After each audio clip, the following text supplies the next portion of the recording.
ভাবছি এই ডিসেম্বরেই বিয়েটা করে ফেলি, বুঝলে? তারই কি প্রস্তুতি শুরু হলো? বাড়ির সামনে কিসের প্যান্ডেল? ভিডিও কেন আসছে না? কিছু কি গেস করতে পারছো তোমরা? কিছু তো একটা আছেই, না হলে এত তোড়জোড় কেন শুরু হলো? আর ভিডিওই বা কেন আসছে না? হ্যাঁ, ঠিকই ধরেছো, এটা বিয়েরই প্যান্ডেল।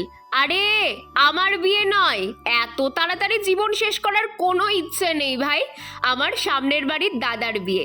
তাহলে আমাদের বাড়িতে প্যান্ডেল কেন হচ্ছে সেটা পরেই বলছি। তার আগে বলি ভিডিও কেন বন্ধ ছিল। আমার বাড়িতে বিয়ে নয়, অসুখের ধুম পড়েছে। প্রথমে তো আমার পক্স হলো, এবার মায়ের হয়েছিল। খুব বাড়াবাড়ির পর্যায়ে চলে গেছিল জানো। তার উপর আমার বিএডের এক্সাম শুরু হয়েছে।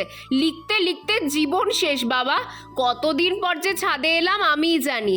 আর বিয়ের প্যান্ডেল আমাদের বাড়িতে হচ্ছে কারণ জায়গার সমস্যার জন্য। চিন্তা নেই, এত তাড়াতাড়ি আমি বিয়ে করছি না।